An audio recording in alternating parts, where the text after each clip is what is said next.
Welcome to the Gearbox Podcast with Jimmy Purdy. We're bringing together industry leaders and those in the daily grind. Whether you're a tech looking to level up or a shop owner navigating the business, or just here for some real talk about the automotive world, we're finding the common ground in entrepreneurship and picking up some valuable tips along the way. So buckle up, let's shift into gear. Before we get started, I want to let you know the Gearbox Podcast is powered by the Repair Shops of Tomorrow. It's our exclusive coaching partner. If you're looking to boost profitability, grow your arrow, and streamline operations, our SOT has the tools and expertise to get you there. Shift your shop into the future with the Repair Shops of Tomorrow. She's good. It's crazy. How's being a daddy? It's a crazy thing. It feels like it's the same but different. Oh, yeah. I don't know. It's like it's just amazing you know what to do without knowing what to do. Is that weird? It is. You know, it's weird. like I don't know. Like I've never done that before, but if for some reason I'm like, oh, I don't know. Do you have like baby experience? Like, do you have a bunch of nephews or nieces? No, or not at all. Not even a little bit. Me neither. I'd never changed a diaper or like fed a baby or anything before I had mine. But you just know what to do. Right. It was crazy. It's like, how do I know this stuff? Weird, right? It's like embedded in your DNA somewhere from millions of years ago. I'm probably not very good at it, but I mean, it's working so far, you know? You know what? She is still alive, so you are great at it. Yeah. And she looks like she likes me, I think. Yeah. That was my only goal at the end of each day. I was like, okay, you're still breathing. I've done a good job. That's pretty much it, right? I mean, I don't know if she's happy yet, and it's been a month and a week or 2 weeks now. It's crazy. How's your wife doing? Is she feeling okay? Doing okay? Yeah, she loves it. It's hard to pry the baby out of her arms at the end of the day. Because I'm still going to what's that? It's her baby. Yeah. I mean, I still come to the shop every day, right? So she's at home with the baby all day. I figure by the time I get home, she's wants a break, but no, not yet anyway. I guess that comes later. Around 3 months, she'll be like, here, take this. I need a nap. I think maybe they get a little more vocal by then. You know, they start screaming, and because right now she's just like eat and sleep, you know? Yeah. This is easy. It was kind of boring. I found having a newborn to be really boring. I was like, can you do something? That's funny. I was just stuck in the house. I totally understand that though. You're like, come on, do something. Right? I like to have conversation. So I'm like talking to this little lump and I'm like, can you give me something? Like, I'm giving you my best work. Like, not even looking at you either. Just staring at the ceiling fan. Yeah, exactly. Really, that's what, you know, it's like crazy to think about. There's like the ceiling fan. Like, why is that so interesting, right? It's like the most fascinating thing. That really big light fixtures.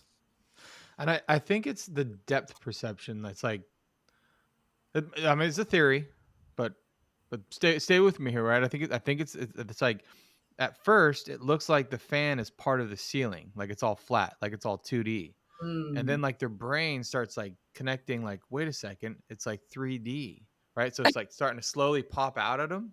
Right. I don't know. I just like it's moving now. Those are the thoughts that are going in my head as I'm holding this small child, right? I'm like, what are you thinking about? I'm like, I wonder if all of a sudden your brain is just starting to actually realize that it's like, you know what I mean?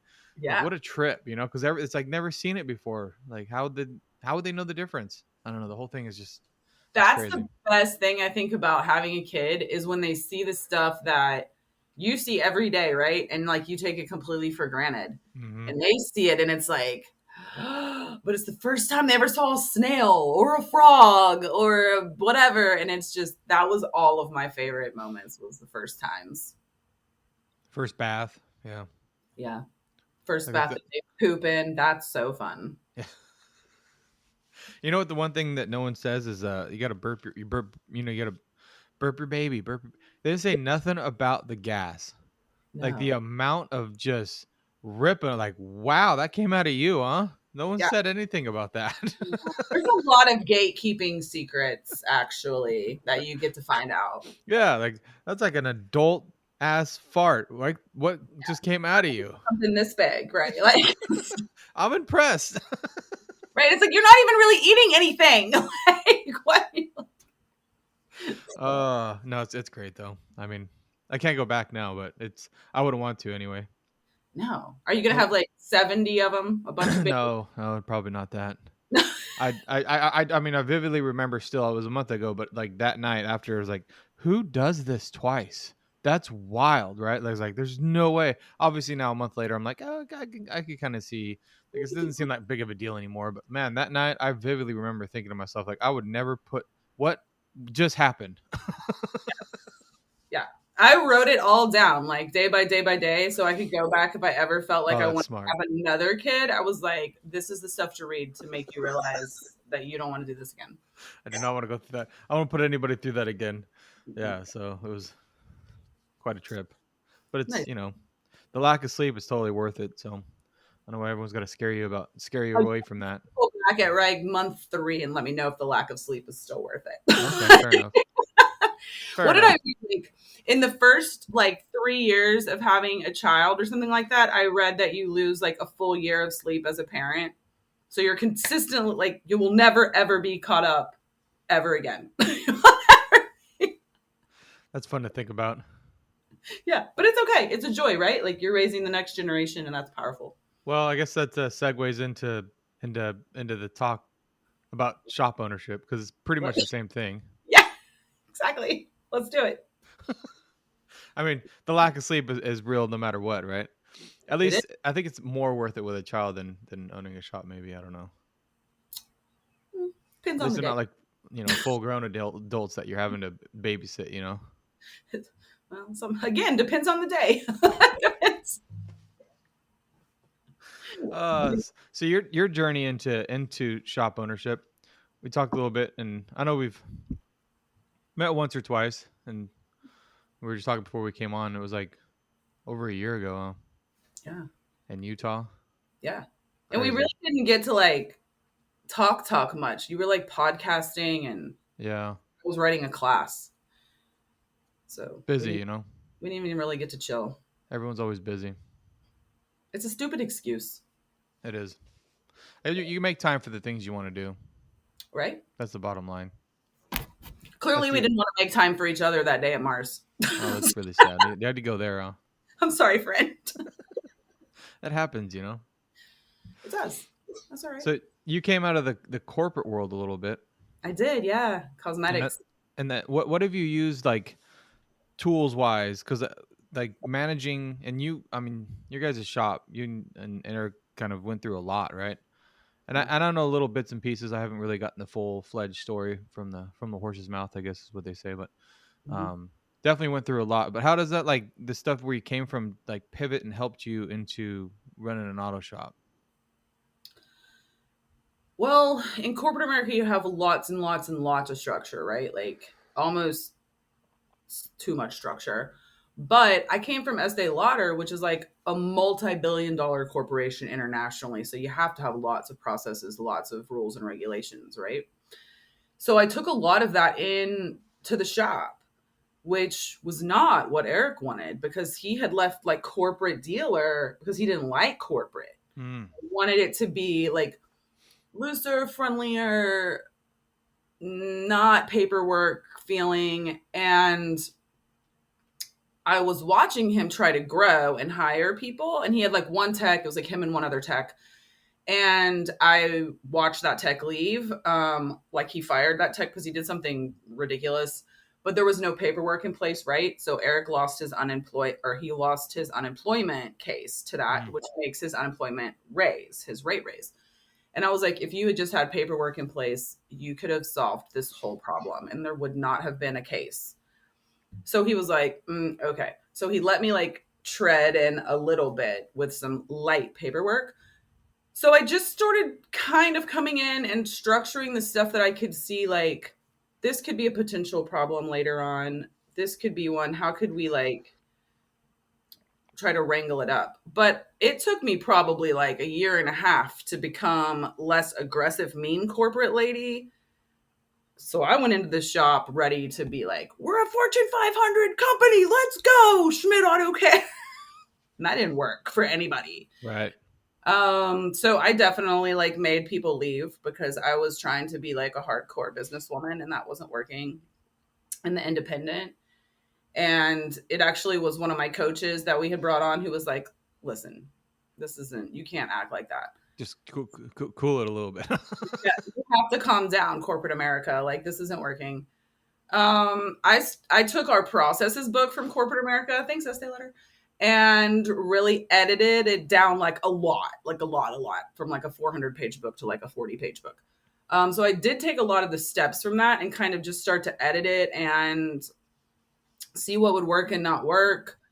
I worked a lot on myself, like personally, because I couldn't come at it as aggressively or bluntly as I would have in corporate. I didn't realize I was going to have to wear such kid gloves to deal with technicians, but I really had to make sure I was being very gentle with these grown men.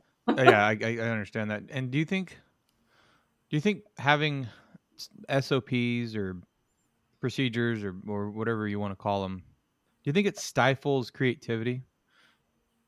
Do you think there's a little bit of like having too much stuff that's like in such a strict box that it doesn't allow the employees, the technicians or advisors to like want to venture outside of that box, so it kind of negates their creativity a little bit? Have you noticed I that? think I was trying to at the beginning. I think you do have to find the balance. I still very much believe in processes and procedures. That's what I teach. Like, I teach it a lot. I write them endlessly. But I do keep it in mind that the processes I'm writing are more about the function of the shops more than the function of the people. So as long as they're staying and functioning inside of that, like what the shop needs to do, like I don't feel like that should stifle their creativity. Now I don't really also want my text to be too creative. Like, we're going to torque a wheel this way, not in your creative way. Right. I think there has to be a very fine balance of both things, and it's taken a long time. I mean, I don't think you know that balance, and I think that has to change too as the shop grows. Like, we used to have very few processes and procedures, but we realized that growth was getting messy, so we had to have more. And now I'm at a point where we're starting to grow again, but the level of them that I'm having to put in are a higher level for a higher functioning type shop. So I think they just have to change as you go along, and you need to be mindful of that. Maybe the people too, the people that are receiving them. I just Absolutely. feel like for me, I have a technician, and it's like I almost want to tell him I need you to break the rules at least once a month. You know what I mean? Like, regard. well, Break. it's interesting because it's not like a common problem, I don't think, for a lot, and it's interesting for me, and I have two other techs, and it's like you kind of got to keep them in the bounds, right? I got to like check in with them. Hey, don't do that again. Hey, you missed this. Hey, you missed that. And I feel like that's normal. And like with him, comes in and asks me just really random, like, man, just make the decision. Like if it needs a little washer fluid, just top it off. You don't need a pre-approval, and we don't need to like. It's fine. Just get it done, right? Yeah. And it's really hard because I feel like sometimes the processes in their plate, he's just staying so much confined in the bounds. I feel like the advisors do the same thing where there's just no creative thinking, and it's like, well, this is how you want me to do it. It's like, yeah, but like think about the situation. So I got an example. Last week we had I think it was a Honda Odyssey get towed in, and the guy had tried to replace his CV axle himself, and then it got put on AAA and got towed in. So the vehicle's already here. Okay, let's cut to, right? So he doesn't want to buy our part. He's got the part in the back. He doesn't want to do the diagnosis. He doesn't want to do the assessment. He just wants us to pull it in and put the axle in the vehicle. And it's like that. It's like red flag city, right? Like everything about it's screaming like red alert, red alert. Let's get this thing out of here. We're not doing that. I'm like, well, hold on a second here. Like it's like we're here to help people. Okay, like he's from out of the area. He's trying to get home to Los Angeles, right? And so he's 3 or 4 hours away from home. Like, we are here to help. Like, at the end of the day, like, let's get this guy back on the road. You turn everyone away. Well, yeah, I mean, it's like, yeah, I guess I get that it's outside of our procedures, and it's like that's not what we do. We always sell our part, and it's like, but like, come on, like we got to help this guy, but we also have to make money. Right. So how do we design this? So I told, our service manager, I said, look, write up the repair, whatever we were going to make on that part, just pat it on to the labor, right? Like just inflate the labor rate, add an hour, whatever you got to do to make up the loss that we're not getting with the part. And then let them know if we get into it and it's not the axle or whatever, right? Like, then he's going to pay for the time up to that point, right? And just leave it at that. Like, and if we get in and the tech can't get the axle out or whatever happens, like he's going to pay for that time up to that point. As long as he's, there, like, let's just move forward. Sure enough, pull it in, took like 30 minutes, pop the axle out, put it in, back, ready to go. Like, and everything was fine. But it was like, I had to step into that process. So it's like, because it was outside of what I've written down, I feel like it stifled the creativity to work through that situation. You know what I'm saying? Yeah. But it's also very good that they were respectful to your process, right? Like, Yes. That's where it's like no one's in trouble here, but yeah. I have an advisor that's very similar, and I very much appreciate that he is a rule follower. He likes process. He was an old banker, so process is like embedded into him. But I also had that kind of conversation last week about a situation because we like to have our inspections back by like 11 or 11:30 so we can start the estimating, and he was getting them back at like 12:31. And he's like, I need everybody to hurry up, like this is not on the process timeline. And I'm like, bruh, it's 1 hour off the timeline. like I'm gonna need you to calm down a little bit. So for some of them, I do think that, and maybe that's just like, maybe I'm not doing a good enough job for making him feel comfortable to like lead and pivot, and I've been thinking about that. Like, is there something I could have done that would have made him feel like he could just say like, okay, this is going to be okay, that it's like this 1 extra hour, or for your guy, like, okay, to make that call to bring it in. I don't know. Like maybe the bigger picture, right? Like there's just, it loses sight a little bit of like, what's the main, what are we doing here? We're fixing cars and we're trying to turn a profit. Like that's the overarching like vision, right? Like we want to, like, Yeah. and I feel like it's like, well, I just have to do exactly what you've written down, and it's like almost robotic to a sense, and you try so hard to get everyone on that page, right? Literally, like on your SOP page, and then all of a sudden it's like you lose sight of like what the main goal of what we're doing here. Like, use these as like a guideline, but like if it like, makes sense for the business, right, exactly. make it make sense as well without being like utterly defiant. That's a good way to put it. Yeah. So that's why I said I tell people my process is class, like, yes, they're written down in black and white, but you have to make room for a little bit of gray in there, or you're either never going to grow, or you're never going to take time to see where the other opportunities are that you could change that, because those SOPs are probably going to change at some point in your company. Yeah, they have to. Yeah. We always say we're shifting gears, or we're shifting expectations, right? The name of the shop, Shifting Gears. So try to use that as a play on words to like make everyone realize like we can't keep doing the same thing over and over and over and over, right? Cars are going to change, everything evolves, right? So we always have to like try new systems, try new managing systems, try this, try that, and the other thing, and like kind of drives everyone crazy because they try to get used to the same thing, wash, rinse, repeat. I just don't think that's a recipe for success. But then again, it's like whatever your definition of success is, right? Sure. If you're a shop that's like really happy with what you're doing, like I have a friend and they're happy with their shop. They don't want it to grow anymore. They don't want it to shrink. They have a nice lifestyle, a nice shop, a nice staff, and they are totally fine and content with that. I will never be content with that. I will always push for more. I will always want more.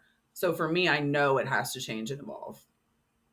You think it's like a I mean, it's always exciting for the new stuff, and I think I'm on the same page as you, is like always wanting to keep trying, push forward. But I also feel like there's a little bit of like sustainability kind of wrapped into that as well, where you can kind of get by for a really long time doing the same thing in this industry, but eventually like drum brakes turn into disc brakes, right? And if all you want to do is drum brakes in your shop because you don't want to learn how to do disc brakes, not only like are eventually that's going to phase out, but you're never realizing how much easier it is to do a disc brake job than a drum brake job because you're so afraid of change. Yeah. I don't think that you can come into this business at all if you're afraid of change. Like, you just should stay somewhere else. Don't come here. Don't come here. Because this business changes. Like, I have never, but I'm still not a car girl, But when I sit back and like I listen to these technicians and I'm just like, wow, like even the 2009 is so much different than the 2012, which is so much different than the 2019. And I don't know how their brains aren't exploding all over my wall all the time. Like, and for those shops that don't do education in their shops, I don't understand how they'll move forward in the future.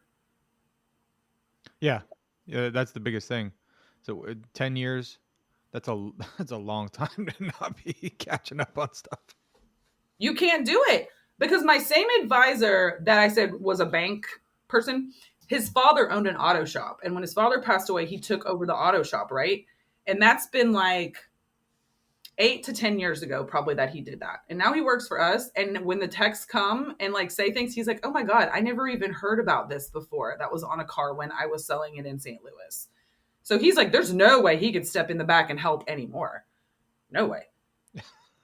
Too many things. How? Yeah. What's been like the realization to like segue back to the from corporate world till now, or getting in the auto industry? Did it kind of come in? You were kind of coming a little light footed, like, oh, it's just cars. Like I can handle this. Mm-hmm. And did Yeah. what have you noticed? Is like, has there been like a huge, like, wow, Um, I had no idea it was this complicated. Here's my eternal position on it. I think that if you run a business or you are a certain level in business, you can go work in any industry because you're just buying and selling things, right? Like the numbers move the same, everything moves the same. True. I'm Yeah. going to tell you where you get screwed up in automotives, and that's the parts people. I hate that we have to deal with parts. You can't control them, you can't rely on them. I wish we could own a parts warehouse, and that would take out a lot of the variables. That was the part to me that I was literally mind blown with. And I remember I looked at Eric and I was like, why does anybody own an auto shop? There's way too many hands and moving pieces. This industry relies on too much to move one day. Other industries don't rely on that. That's it. Like for me, the parts part of it is just mind blowing every single day to me. I never really thought of it that way. That's interesting. Where it gets screwed up because you can have people. I can go hire people all day, like greatest technician in the world. We can sell the job all day long, but then there's this parts person that comes and screws it all up. They don't have the part. They give you the wrong part. They can't get there on time. They're the ones that are the people that are the big problem for me. So from corporate America, that was my hugest thing. I was like, I hate the parts people. And my only goal is to buy a parts warehouse like immediately. And then I found out how much parts warehouses would cost, and I left that goal. Well, then you become the person that you ultimately hate anyway. So then, yeah. Well, I would rather hate me than these other people, but because I felt like I could at least control it better, you know? Yeah. I don't know. Like there's a lot of variable insides of relying your day to day on someone else, which is the parts people. There's a lot of small things, I guess, if you really think about it. I mean, for me, I don't really know much other. I mean, I'm a little bit into real estate, but I mean, as far as automotive business wise, I don't really know any other business mottos. So it's just kind of maybe I'm blinded by ignorance. Like maybe there's other businesses that are probably easier to manage and maintain. I just don't know, right? I think a lot of us get into it and we don't know the difference. Like this is just what we know. Anything is easier to manage and maintain than auto care, to be honest. Wrangling cats or having a zoo would be easier sometimes.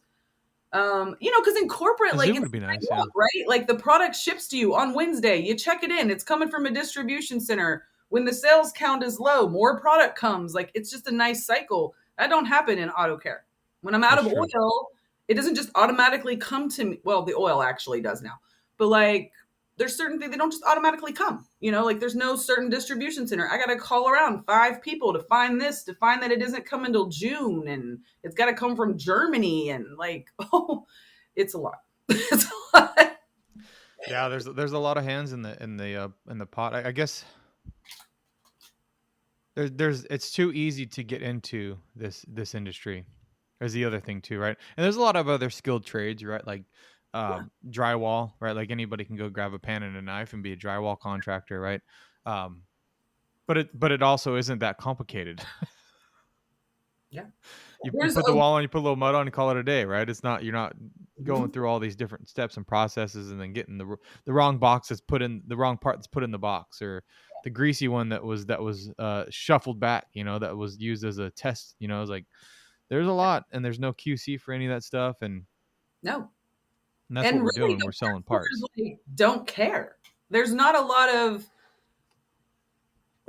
care because there's 10 other stores that are going to call them for the part, so you're not really special to them. That's true. As much as they like to make you feel like you are. Yeah. The only time I knew I was special was when we completely had pulled from our number one vendor that we ordered parts for, and they showed up to be like, "Hey, where's all of the parts ordering?" But and they really only care because of the money. They didn't care because they were trying to figure out what they did wrong. Oh yeah, just the sales at the end of the day. For the sales, because they didn't offer a fix when they came down and we told them what was wrong. They were just like, "Oh, sorry." And that kind of translates over to like client retention as well, right? Like we focus, or I mean, in the last few years, I have anyway, really focus on the numbers, right? I've gone from technician to owner, so I've gone from like, let's just focus on fixing the cars, right? And hopefully, I can figure out the money later, because I don't know what any of that stuff means, right? I just want to fix cars. I want to be the best transmission builder. That's what I want, right? And I realized pretty quickly that wasn't going to be sustainable, right? I can't sit on the bench, and I can't keep up with technicians, and I can't manage a business if I'm like actually doing the technician work, right? It's like the E-myth, right? I can't be the technician and the manager and the entrepreneur all at one time. Yeah. So yeah, as you start pivoting into like managing the money, you start realizing you're starting to look at things as numbers. You start looking at your customers as numbers, and then you lose that other part of it that you still need, right? I feel like you got to try to retain that empathy part and still understand, like, hey, we're still fixing cars for people that are stuck on the side of the road, so they're not just all numbers. But when you don't see them for a year, you're calling them because you need them to come back in to spend more money, right? And it's like that fine line. Like, yeah, I'm calling to check in on you in hopes that nothing's wrong with your car, but also like if you're going somewhere else, you need to come back here. So like, come on back. you get a little salesy, and I think maybe that's something that a lot of people that get in the auto industry don't like to do, because that's not why they're doing it, right? It's like, I did it because I want to fix cars. I want to help people. I don't want to call them back in 6 months. I don't want to call them and sell them to come back to the shop. But without doing that, you stop growing. And it's such a hard thing to, like, I don't know, wrap my brain around. Like, who am I anymore, right? And then you get into the whole, like, what am I even doing anymore? Well, I think especially now, I wasn't a technician, but I did watch Eric pivot from, you know, technician, only him in the shop, to getting some people, to trying to still be the tech plus be the, like where you were talking, to finally giving up the ghost and saying, okay, I'm just going to be the owner. I'm not touching a car. And I think that is some of the like craziest mind shift. And it took years. And I still don't know if he's fully there, but he's way better off than he was. But for all of you, that is a crazy transition that is so hard. And I don't even know if most of the techs turned owners belong in the front of the house. I think y'all belong in the office working those numbers, probably not talking to the customer, because you are passionate about fixing the car and you need somebody up front that's passionate about fixing the person's problem. And those are a little different in nuance with how you would like talk to the person. Very different, yeah. So like Eric is very passionate about fixing their car, right? So he's going to give them a 45-minute dissertation on like exactly detailed on what we're fixing. And they don't want to hear that. They want like a 5-minute recap on what it is and how much it costs. So, and like, again, with a loving sales kind of approach. So it's like it's a game you have to play. But I feel like most techs turned owners need to be in an office, not up front with doing service or dealing with your customers. Absolutely, yeah. Yeah, you just killed it with the dissertation there, because that is my crux, and I have to actively catch myself in the middle of it, right? And like realize they don't want to know any of this stuff, right? But in that process of me realizing that, I listened to one of my advisors, and he does that, and so I can Mhm. quickly like okay, because at first I was like, oh man, that's exactly how I would do it. Perfect, not perfect, not what we want. And I'm not. Yeah, I didn't come in the industry as an advisor or as a business. I came in as a tech, Right. right? Like, Attack. and so I think people want to hear what I would want to hear, which is like, tell me exactly how you're going to fix it, and like, tell me the testing procedures that you conducted to come to your conclusion, right? Yeah. Nobody wants to hear that but me, and there's something wrong with me, so that's all wrong. Yeah. No, I mean, okay, as a technician, how many sales classes did you go to? None. Up to this point in my life, maybe two. Oh, so you actually went to some? I mean, Chrysler didn't. Well, as of the last couple of years ago, but before that, like zero, right? Yeah, you took no customer service classes. You took no sales classes. You took no business classes. No psychology of sales. Nothing. No objections type things. Oh, And no way. then all y'all are like, "Let me go deal with some customers." No, I'm just like, my ego's this big, and I'm like, and you don't want me to fix your car, then you get the hell out of here, then, because I'm Yeah, the best at what I do. That was ex- my sales pitch. exactly. So, So yeah, that worked really well too. that little bit of corporate that I brought to the table with like, hey, maybe you don't talk to the people. Let's let somebody that works in sales talk to the people. That was something I brought to the table. Yeah, that was the biggest one. It's funny you say that because that's like it's really really similar.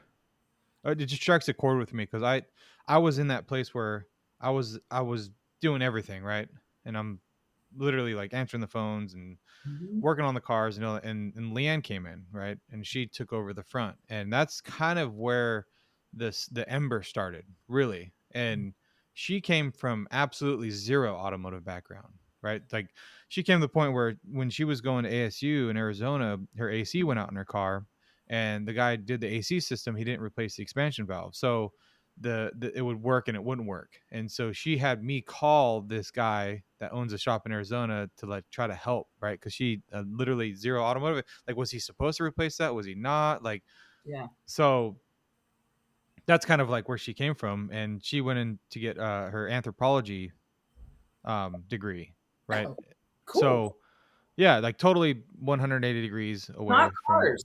No, not even close. But just a people person, right? She's just very outgoing and likes people, and it's just amazing for me to see that because she was able to like, I hate to call it sales, but she was able to get way more sales and keep way more people happy than I ever could. But I'm like, Mhm. well, wait a minute, I know more about cars, and that's why people are coming here, Yeah. right? But I'm not fixing cars for technicians. I'm fixing cars for people. So it was quite the enlightenment for me, right? And I realized like, okay, well, I was doing it wrong. The person up front in the face of your business has to be relationship based, even more than sales based. They have to be a relationship builder. And I don't find, and I don't want to like blanket statement this, but like most technicians aren't exactly big relationship people. They like to be in the bay. They like to work by themselves. They like to get their job done. And they're kind of like a lot of them that I meet are like loners or have a very small circle or very just like into the car world, or whatever their personal desire is. And they're not like deep relationship people. And that's fine because a lot of technical people, that's not a skill they have. And that's That's fine. true. But Leanne, like, I can't imagine not talking to her, not sitting down and having this like great conversation or witty banter, and that's what it takes to make people comfortable at the front of the house to be able to give them money to get a car fixed. They Right. want feel a real person there, not a technical person there. And they don't want to hear one thing about anything about what's under the hood. No, every now and then, I have a couple of like engineers that come in and they let you know, like, oh, I'm an engineer. And they want to know everything. But for the most part, no. And even if you told me, I'm still probably not listening or don't care. So That's I'm true. listening for the bottom line on how much this is going to cost me and how long I'm about to not have my car. That's And how all. nice of a person you are. Because if I have to come Yeah, back because something went wrong, I want to know that you're not going to be an ass about it. exactly. Exactly. Yeah. And I want a clean facility to be in. I'm not taking my car just to wherever. That's very true too. That one's missed a lot. Yeah. Have Well, have before I started dating Eric, I had like a little tiny Corolla. And so there was 2 or 3 different Toyota like dealers in my area. And generally Toyota shops are like pretty nice because they're like a big fancy dealer, right? But we have one that's like the dudes feel skeevy at the counter. There's always a bunch of crap on their desks. And I never went to that one ever. I would literally drive 30 minutes out of my way to go to the other one because they were clean, they were nice, there were women there. I don't know. I always would go out of my way to go to the nicer, cleaner one. I think most people would. Yeah. And the ones that don't like it, and I think I do it. I look for the ones. It's like the owner that's running the shop and he's doing everything, and it's like that discount mentality. Like I know I'm gonna probably get the best price there, and it's because I was broke for so long. It's like that's just what I look for, and I've like slowly in the last 3 years I've started to realize like okay I want to buy service. Like I want someone to take care of the problem and like have the quality service. And it's still hard for me to do to this day. And the first thing I'm looking for is like the guy at the very bottom of the Google list, right? Like if I'm looking for a service, like I'm scrolling all the way to the bottom because I know I'm probably going to get like the economy price, like the cheap one, right? And I'm like, hold on a second here, like I can afford like to buy, and it's like now I'm looking for more quality. I'm looking for someone to take care of me, be professional, like answer the phone. Like I want someone answer the phone tonight. Like it's just amazing how it changes. And then like your quality of everything that gets done around, it's like, wow, I had that guy fix that, and it's still good. Like I don't have to call a Yeah, year later and have it redone. exactly. And there has to be a shop, I guess, for everybody on all levels of shopping. Um, but it is an amazing moment when you realize that you're shopping for service over a price. I try very much to cater our shop so you're not coming for price. You're coming because you want the service, you want the nicer cars to be for your loaner, you want the app, you want the perks, the professional things that we give. Yeah, the money just comes and goes, and you realize like it's all about your time.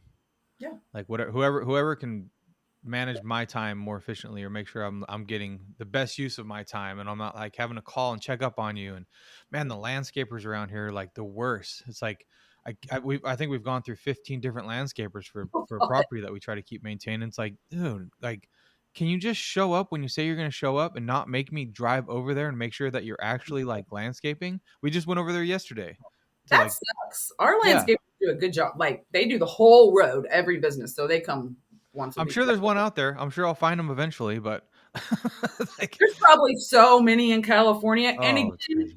you've got the good weather. Everybody can have access to a lawnmower. So Yeah. everybody probably thinks they're a landscaper. To talk about the easy access to run a business, yeah, the landscaping is probably the easiest one to get into. I mean, I did it when I was 7 years old. I was a landscaper, right? Exactly. Like super laborious for sure, but It's very just easy to drop into. yeah, and it's just wild to think about because I was thinking about it yesterday. I was like, we had to drive over there, and sure enough, like all the bushes were. I'm like, oh, and it's like all on the way I was driving over there to check on the property. It was like, sure. I'm like, you just have this thought, like, please don't. And sure enough, it's like, oh, I gotta fire another one. Like, come on, man. You own a business, you're like not like I feel like you're my employees. It's like that's crazy. No, vendors are harder and harder to work with these days. It's Just unfortunate. just becomes more about time. We But tried to get a concrete person for like probably 6 months to show up at our house, and I'm still looking at gravel. I'm crazy. still, That's crazy. Well, I mean, and to talk about that too, there was a time when you guys had to kind of revamp the whole shop, yeah. and how did that whole scenario go? Is that something that was like slowly built over time? You just had to go there and just clean house. Mm, yeah, we saw it. Well, I saw some things happening in 2021 that I questioned heavily, but nobody really wanted to listen to me. So I was like, okay. And in 2022, it started to just unravel. And I was like watching and watching, and I was trying to point things out, but there was always like somebody always had a good cover story, and we were all working very like independently. So nobody really was like seeing what the others were actually doing. And then we just started like purging and losing tons of money, like tons and tons and tons. And then we started losing technicians. And then I was like, what is going on? And then we started losing customers. And I was just watching the whole thing fall apart, like 15 or 14 years of business just crumbling. And I just knew, I was like, things are off. So I just started like digging in. This is where my corporate skills came in, because I didn't care what was happening in the shop physically. I could see everything on the numbers in the paperwork. I could see that our P&Ls, I could see the balance sheets. I could see everything was faltering, everything. So I knew there was a hole. So we really wanted to be hands-off owners though. So we just wanted to be so hands-off owners that we just put it at the expense of about to lose it all. And finally, I sit down with Eric one night and I was like, listen, we're not going to make payroll next week. Like, there's a really big problem here. And he was like, oh, and that was like his moment to wake up, right? Like, he was like, oh shit, sorry. And we talked to a few people and made some decisions and tried to move forward with some things. I started listening to phone calls very in depth. I had 2 customers come and say something wild to me that was very off base. And I knew we had a huge issue. So we got with a coach. We picked up the Institute. And when I say we picked them up, I don't want to hear anybody tell me they don't have money to get a coach. I had $600 in my bank account. That was it for my family and my business. And we needed to break even at like right around 40 some $1,000s a month. And I had $600 in my bank account at this point. And I just put the Institute on a credit card. And I was like, if I'm going bankrupt, I'm going bankrupt with a coach. And so I did it. And within 90 days, we were flush and making more money than we'd ever made. But on May 15th in 2023, Eric walked in the shop and we knew we had to start over fresh. And he let everyone go at 8 a.m. And at 9 a.m., Savannah started her first day with us. And we went into a valiant PR campaign because we had been slandered terribly by our service advisor. All through town, because he was trying to bankrupt the shop so he could purchase it. And he was telling the technicians that. He was telling the community that. And it caused a lot of problems. That's wild. But we are now, right over 2 years out of that scenario. And when I tell you that the people matter, the people in your business matter more than anything. Yeah, that's a pretty hard realization too. It's up. Everyone wants to be hands off and be like the absentee owner, right? But you don't realize people aren't people. Like, they are, but they aren't, right? Like, you have to. They'll switch on you. Yeah. They'll turn on you. And it's unfortunate. And there's no ill will. Everybody has reasons for what they have to do. We're just moving forward. We are still with the Institute. I highly recommend having some form of accountability and coach in every shop. And I will urge people that if it feels wrong in your gut and something smells wrong, there's something wrong. You gotta dig. And I feel like I've just in the recent year realized, like, if you don't know in that first week or 2 weeks, like, you're not paying attention, right? Mm-hmm. I'm guilty of it for sure, and I'm sure a lot of others, like, we all are. You just kind of put people kind of in their place, and you expect them to be you, right? Like, you expect them to care for the business as much as you do, and even if it's been 2 years, 3 years, 4 years, like, they're never going to care as much as you. No, and ever. They have their own life stuff that will start to seep in. The person who was handling it is like, they started to become very depressed in something that was going on in their own life, but it translated heavily and destroyed our business. So yeah, that's really sad. People change. It's just sad when you do as much as you can for someone and then they still turn around and they can't take care of you know, the whole mentality of like, oh, you're the boss and I just work for you, right? Like, and you can just replace me at any moment. And like all that stuff you hear and see, on social media or like on the internet, like, it's so crazy, right? Like, and you don't really quite understand it unless you've done it. Like, you can't, explain that to anybody. Like, there's so many things that I do for you as a, in quote unquote, employee, right? Like, I treat you better than like anybody else I've ever known, right? And I need you here and I want you here and all this other stuff, right? And it's like you typically get paid more than I do, and it's like I could do all this by myself, but I decided to like open it up and give you the work. Yeah, Yeah. extend Yeah, my like life to I you. can't even explain it, right? Like, it's just like unexplainable. And then to have them turn around and slander you and take advantage of you. And it's just such a, like, you can't, Right. it's like, oh, it's just business. It's like, no, no, no. It's like, it's definitely personal, right? Yeah. Like, and the whole like, oh, it's just business. Like, no, it's definitely personal for me, at least. Maybe I'm not wise enough to realize that it's just that I can divide the two, but No, our situation felt very personal. And I don't know if it is just because it is a small business. I'm sure in corporate America, I was probably backstabbed and slandered all over the place.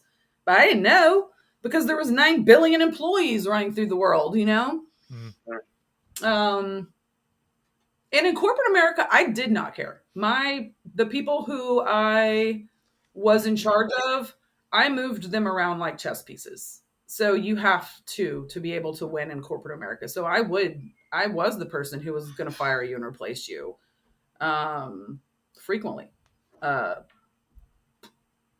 but that doesn't work in the industry that we're in now. I can't just go around doing that. One, there's not enough people to do that, and two, I've had to change my stylings a lot as a boss and an owner from corporate mentality to an independent mentality.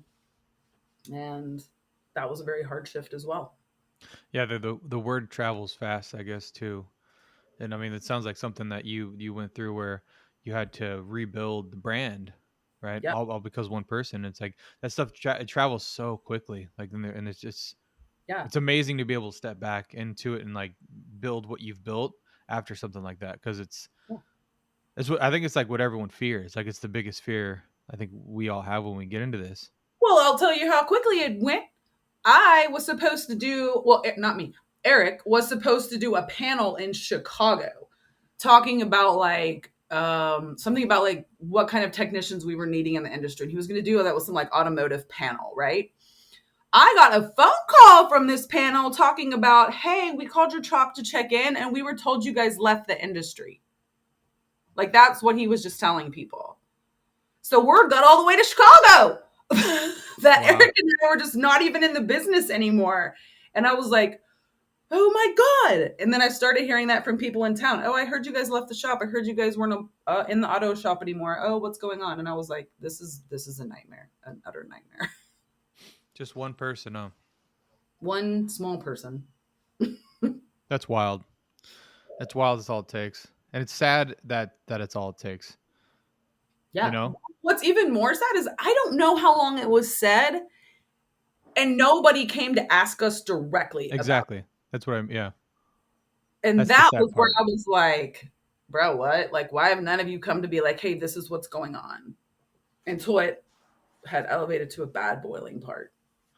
That's the part, because if it was something good, like, hey, we're opening a third location, right? Everyone would be coming. Hey, is this really true? Mm-hmm. But being that it's something negative, they just automatically assumed it was correct and moved on with their life. Like, that's what's wrong with like people in general. They're so willing to question you when it's something positive, but if it's Mm-hmm. something negative, they're so willing to accept it without any question. Run And with and, it. and that in a nutshell is like what's wrong with the industry. Humanity. Human, yeah, yeah. I guess General. it's not just us. See, I'm in my little bubble. I just think like this is all I know, so I just assume that it's just us. But I No. definitely need to realize, like, I think a lot too. Like, oh, I need to get out of this industry and maybe go sell cupcakes, or I need to do something else, right? And it's like I think you just realize like this is it's the same everywhere, right? We got parts problems, right? Like you were saying, there's some things that are like a little unique to our industry, but like people are I mean, we're in the hospitality industry, Yes. and you're gonna deal with that no matter where you go, Yeah. unless you want to sell feet pics on Etsy or something like that. But Listen, even then, you're going to have somebody who doesn't like something about them feet. wild, isn't it? So that's the way it goes. It's so crazy. So you So in that process, was there any any sort of like horror stories or something that really stands out in your mind, other than what you just said was kind of bad enough? But was there That was something in that process with like, that what's that? was by far the worst horror story. But like in that whole process of like having to kind of gut the shop from the inside and seeing everything go through, was there something that really stands out in your mind that you really took and and learned a lot from? Because there has to be something that came out of all that was a positive. What did you find that was a good learning experience? Okay, so both Eric and I learned that hands off ownership has to look differently if that's the way we want to go. Like it can't actually just be we're gone forever. Um, we learned we can do it by ourselves, and that if we needed to scale it all the way back just to me and him, we could. But also, if we wanted to move forward, we could. We learned who our friends were quickly, and who the people were that would stand by us in really dark times. That was very important. And we learned that our community really loved us and believed us. And that all the work that we had put into the community paid off. So once we made those phone calls and just had those really difficult conversations, like, we're sorry that this is how you were treated, because we spent time apologizing to people for a long time. We made individualized phone calls. We did a lot. And it was just about being humble. And it was very humbling. I'm not somebody who enjoys the humble experience. So for me, it was just hard all around. Like, but you take a lot out of it about how strong you are. Like, I didn't realize how strong Eric and I were as a marriage or as business people until that moment happened. That's a wild ride.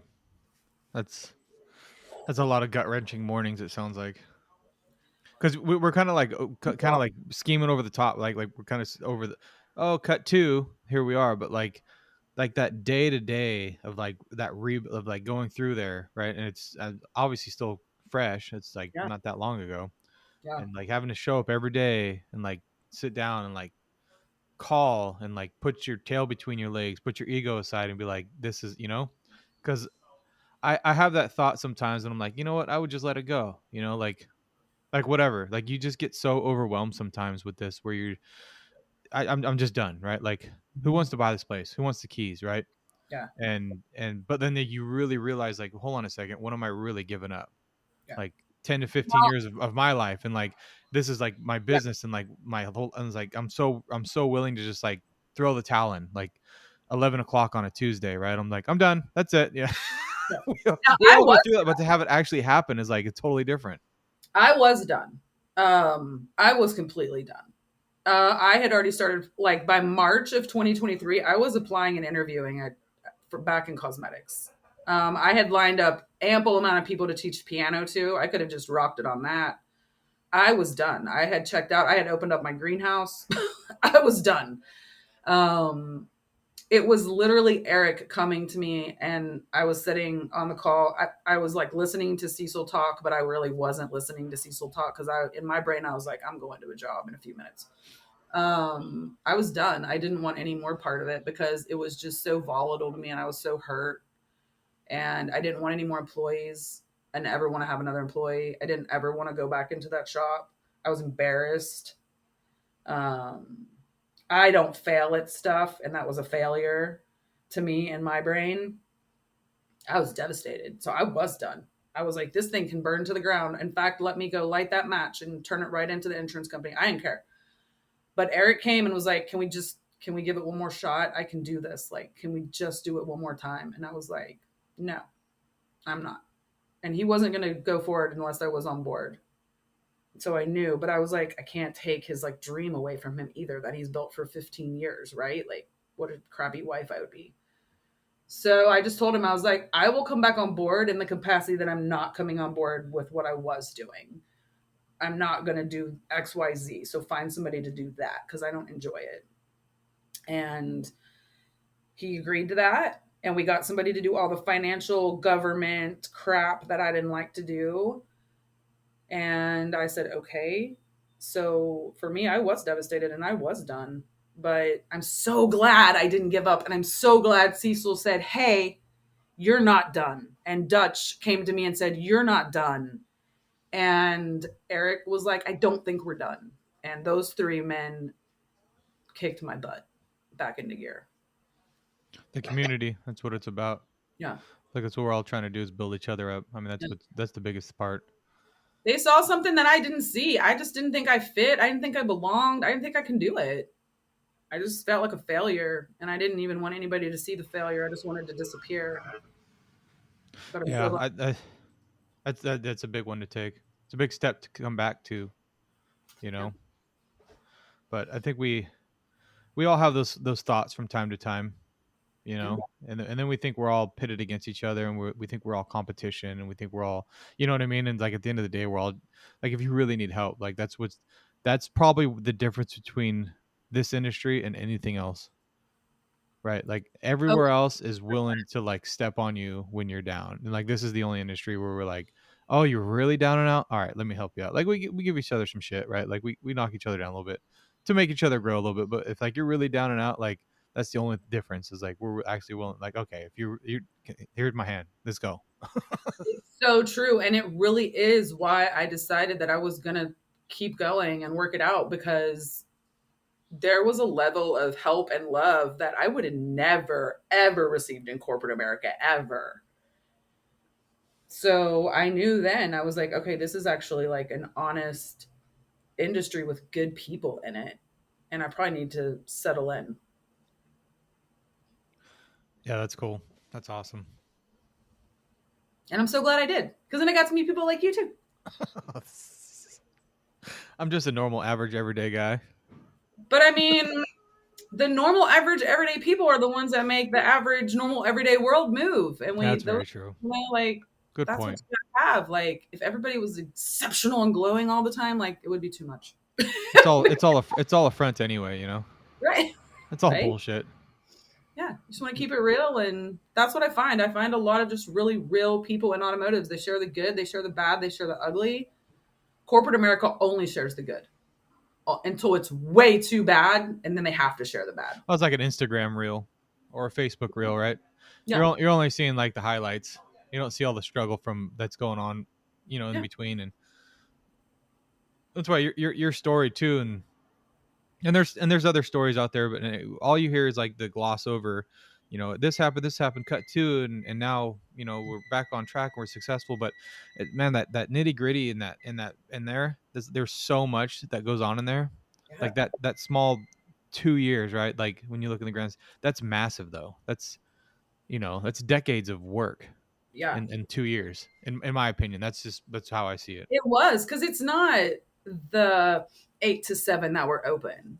It's the 7 to 11 we're having meetings in the night, or the 12 to 2 a.m. we've lost sleep, and the 2 to 4 a.m. we're up like trying to come up with ideas. And it was 24-hour around the clock, non-stopping to rebuild. And that is the stuff no one sees, and the stuff that nobody really likes to talk about. But Well, they should, because you know we started this whole conversation about losing sleep having kids and losing sleep having a business, and you do like, and it's exciting, like, and that's what I said, like, you know, I don't mind losing sleep because it's exciting. You have a child, right? and oh yeah, and and the same thing with the business, like it's exciting when you're building a business, but then you have the nights when it's not exciting and you're still up, right? And it's like you have to take that with the good too. But yeah, it's like you go out to lunch on the weekend, and like what's the conversation you have at the lunch table? It's about the damn shop, right? It's right just, back. what else are you going to talk about though, right? Like there is nothing else. And it's like, well, you can't just you have to leave it at the shop. It's like, but what else is there to talk about? We actually, like, probably about a year after it, right? We realized we were on a date night one night, and we realized that we were just like talking shop. Like, we might as well just have the date in our office.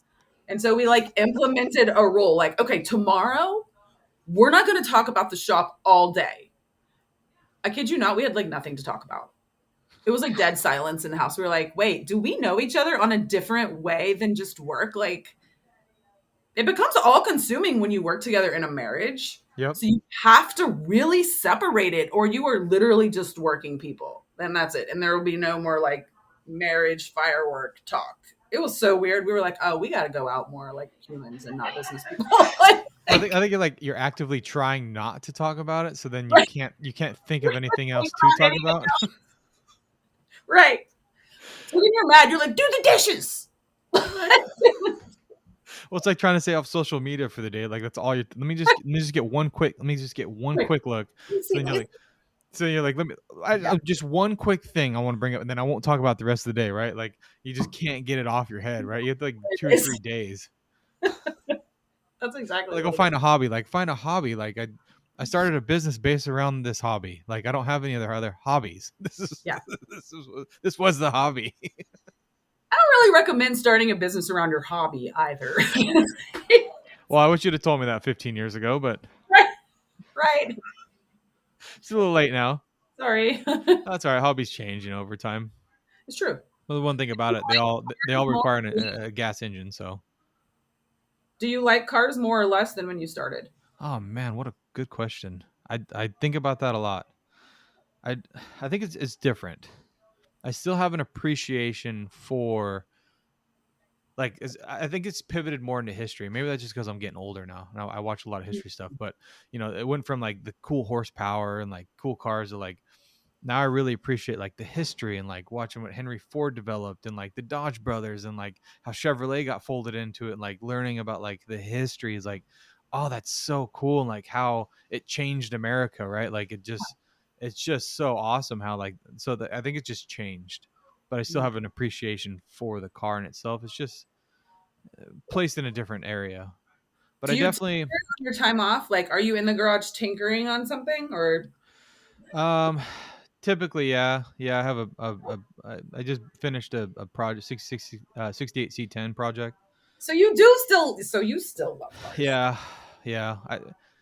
It's different because when I started, it was learning a lot, and so I was like, oh, I want to learn how to, rebuild a carburetor or like do a disc brake conversion, right? Like that's really interesting. It's really cool, and it's really easy to find that information and do it. And now I'm at the point where the technical stuff that I'm looking up, it's not that easy to find, and it's a lot more frustrating to because it's like the answer isn't so available anymore. And then a lot of the other mundane stuff like when you're going through a project or a build like that, it's like, oh, I've done that, I've done that, and you're just like waiting for the next exciting thing that I haven't done before. It's like, oh, I've not to say I've done it all, but you know what I mean. Like it's just kind of like Well, yeah. now it's just a job. Now it's just like I'm just doing another build. It's just another thing, right?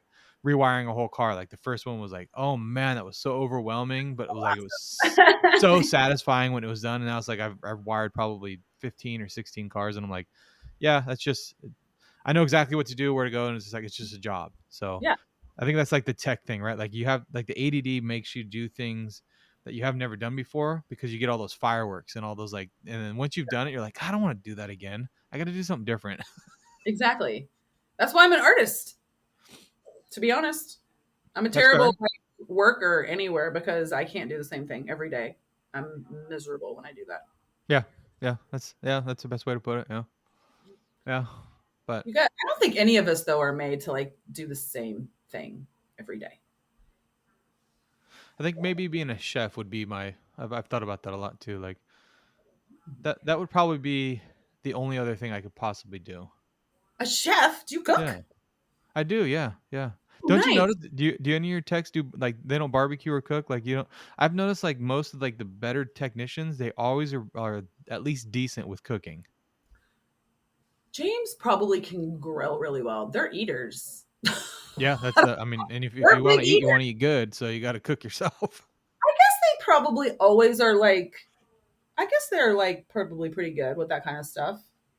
Well, Because Eric's got James to be pretty good, right? like gets his own like meat and kills it and guts it and grills it. So he gets into it for sure. Yeah, Eric's got to be a pretty good cook. Grill? He can grill. I don't know.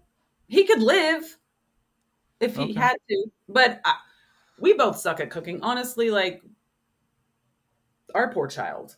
Our poor child. It goes right back to like, hey, no one's died. Like, but has anyone died? No. Everyone can So, die. We're good. I don't enjoy cooking. I do it only to keep people alive. oh, okay. I enjoy it. I do like that. Yeah, it's I a don't know. function for me. That's I thought all. maybe it's just me. I don't know. No, I think that's cool. I love that. My best friend loves to cook, and I love to watch her. Are you like somebody who puts out videos and food pictures? I don't feel No, like I see food stuff. definitely not. I'm not. I'm no. I would need a lot of training and like I think if I wanted to, I could but for the most part, it's just kind of like got my wheelhouse, and I like Hmm. to experiment a little bit, right? Make my own bread and stuff like Oh, that. But you're making bread. Nice. I mean, it's Oh, easy. it is easy. It's like science. There's moments where I really want to cook and I want to be a homesteader because I do can and I like to make bread. But just to sit and make like big elaborate dinners and breakfast and lunches, that's just not me. That doesn't speak to me. Well, if you weren't running an auto shop on the side, you could probably Maybe, have the time to do it too. But possibly, I'd be happier to do it. like, I gotta clean all this shit now. I don't have time for this. I guess it's It's real. true. But you have your garden and you do your greenhouse stuff. So yeah, that's. I mean, And I do try to utilize it as much as possible. yeah, that's cool. That's because I have a fear of the grocery store. No, that's valid. I mean, I'm that's like a, terrified of our food, to be honest. So I yeah, just grow my own. yep. You should too. Yeah, that's pretty bad. Yeah. Luckily, we're in California, so we get probably the better side of it, but it's still not the greatest. You should get some nice fresh things and you get some ocean things. Mm-hmm. So, We pay for it though. yeah, you do. You do. Well, I appreciate you coming on. This has been fun. Thank you. Thank you for having me. I appreciate it. There's a whole lot of good information here, so hopefully somebody gets something out of it. They will. Let me know when it comes up. And Oh, is there any training events that you're going to be teaching at this year you want to give a shout out to? oh, sure. Yeah, I'll be at a couple different ones. There is you'll find me in Ratchet and Wrench. That'll be in Arizona in the fall. The Institute is going to do a marketing event called Mars again. That will be a pitch to a couple of people. I'll be at that speaking. I will be hopefully at ASTA. I'm waiting to hear from the grouping now, but I'm hoping ASTA call me. I'll be at Apex in Vegas. And I think if I left you out, I'm sorry. But that's where I am so far. Awesome. Well, I will see you at Apex. We'll be there. Awesome. Yeah, I've never been to Apex or Vegas. Oh man. So I'm so excited. Eric is not excited because I love to gamble. You're going to have a great time then. There's If a lot of that there. you at a table, pull me away. Good luck with that one. Hopefully I have an auto shop at the end of Apex. I'll be like, I'm put the auto shop on red. Holy moly. Oh, we're going to have a good time. Yeah. Thanks again for coming on. I appreciate you. Thank you so much for having me. Listen, if you're anything like me, you know the struggles of inconsistent car count and tight margins. That's where Repair Shop of Tomorrow comes in. They help shop owners like us increase sales, improve efficiency, and grow our businesses with proven strategies. Check them out at repairshopoftomorrow.com today and start growing tomorrow.